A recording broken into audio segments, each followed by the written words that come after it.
Museum police സ്റ്റേഷന് മുന്നിൽ നിന്ന് AK Stephin കൂടി ചേരുന്നുണ്ട്. സ്റ്റെഫിൻ, അവരെ അങ്ങോട്ടേക്ക് എത്തിച്ചോ? പോലീസ് എന്തെങ്കിലും ഇക്കാര്യത്തിൽ നമ്മളോട് വിശദീകരിക്കുകയുണ്ടായോ? എന്താണ് വിവരം?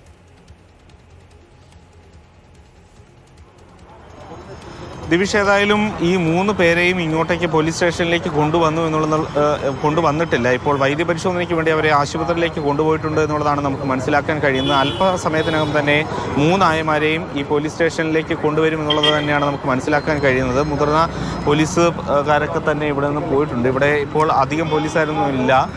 മ്യൂസിയം പോലീസ് സ്റ്റേഷനിലാണ് ഇപ്പോൾ നമ്മൾ നിൽക്കുന്നത്. ഇങ്ങോട്ടേക്ക് തന്നെയാണ് അല്പസമയത്തിനും തന്നെ അവരെ കൊണ്ടുവരാൻ സാധ്യതയുള്ളൂ. ജനറൽ ആശുപത്രിയിലാണ് സാധാരണഗതിയിൽ വൈദ്യപരിശോധനയ്ക്ക് ഇത്തരത്തിൽ ആളുകളെ കൊണ്ടുപോകാറുള്ളത്. പക്ഷേ അവിടേക്കല്ല കൊണ്ടുവന്നത്. നമ്മൾ മനസ്സിലാക്കുന്നതനുസരിച്ച് തൈക്കാടുള്ള ആശുപത്രിയിലേക്ക് തന്നെ ഈ 3 സ്ത്രീകളെയും വൈദ്യപരിശോധനയ്ക്ക് കൊണ്ടുപോയിട്ടുണ്ട് എന്നുള്ളതാണ്. അതിനുശേഷം അല്പസമയത്തിനകം ഇനി കാലതാമസം അധികം എടുക്കില്ല എന്നുള്ളത് തന്നെയാണ് മനസ്സിലാക്കാൻ കഴിയുന്നത്. ഏതായാലും പോലീസിൻ്റെ ഔദ്യോഗികമായുള്ള വിശദീകരണമൊന്നും തന്നെ നമുക്ക് ഇതുവരെ ലഭ്യമായിട്ടില്ല. അവരെ കൂട്ടി പോലീസ് ഇങ്ങോട്ട് വന്ന് വിശദമായി ചോദ്യം ചെയ്താൽ മാത്രമേ അത്തരം കാര്യങ്ങൾ പുറത്ത് വരികയുള്ളൂ. പോലീസിന് എന്താണ് ഇതുമായി ബന്ധപ്പെട്ട്, ഈ കേസുമായി ബന്ധപ്പെട്ട് പറയാനുള്ളതെന്ന് മനസ്സിലാക്കാൻ കഴിയുകയുള്ളൂ. ഏതായാലും കേട്ടുകേൾവില്ലാത്ത തരത്തിലുള്ളൊരു അസാധാരണമായ സംഭവമാണ് ശിശുക്ഷേമ സമിതിയിൽ ഉണ്ടായിരിക്കുന്നത് എന്നതിൽ സംശയമില്ല.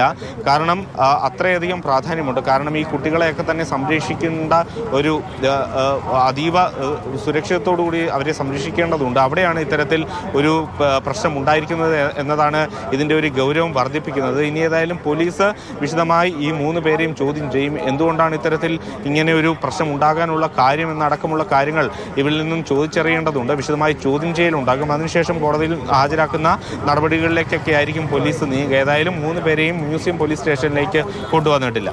ശരി സ്റ്റെഫിൻ. അതിൽ സ്റ്റെഫിൻ പറഞ്ഞതുപോലെ തന്നെ കുഞ്ഞുങ്ങളുടെ കാര്യത്തിൽ ഏറ്റവും കൂടുതൽ നാട്ടിൽ എവിടെ എന്ത് പ്രശ്നവും കുഞ്ഞുങ്ങളുടെ കാര്യത്തിലുണ്ടായാലും അതിലൊക്കെ ഇടപെടാൻ സാധ്യമായത് ചെയ്യുന്നതുമൊക്കെ ഒരു സംവിധാനമാണ് ശിശുക്ഷേമ സമിതികൾ. അനാഥരായ കുഞ്ഞുങ്ങൾക്ക് ഒരു വലിയ സംരക്ഷണ കവചം ഒരുക്കി അവരെ വളർത്തിക്കൊണ്ടുപോരുന്ന ഒരു സ്ഥലമാണ്. അവിടെയാണ് ഒരു കുഞ്ഞിന് ഇതുപോലുള്ള ഒരു പീഡനം ഏറ്റുവാങ്ങേണ്ടി വരുന്നത് എന്നതാണ് ഏറ്റവും സങ്കടകരമായ കാര്യം, ഏറ്റവും ഗൗരവപൂർണ്ണമായ കാര്യം. അതിനുള്ള ഉതകുന്ന നടപടികൾ എന്തായാലും അവിടുത്തെ അധികൃതരും പോലീസും എടുത്തിട്ടുണ്ട് എന്നതാണ് ആശ്വാസം. 3 പേരെയും വൈദ്യപരിശോധനയ്ക്ക് ശേഷം പോലീസ് സ്റ്റേഷനിലേക്ക് കൊണ്ടുവരും. കഴിഞ്ഞ 5 വർഷത്തിലേറെയായി അവിടെ താൽക്കാലിക വ്യവസ്ഥയിലാണെങ്കിൽ പോലും ജോലി ചെയ്യുന്നവരാണ്. എത്രയോ കുഞ്ഞുങ്ങളെ നോക്കിയിട്ടുള്ളവരായിരിക്കാം. ഇതിനിടയിൽ ഇവർ ഇത്തരത്തിലുള്ള പ്രവർത്തികൾ ചെയ്തിട്ടുണ്ടോ എന്ന് നമുക്കറിയില്ല. അങ്ങനെ ഉണ്ടാകാതിരിക്കട്ടെ. ആദ്യ സംഭവം തന്നെ ശ്രദ്ധയിൽപ്പെടുന്നതായി മാറട്ടെ എന്ന് പ്രതീക്ഷിക്കുകയാണ്.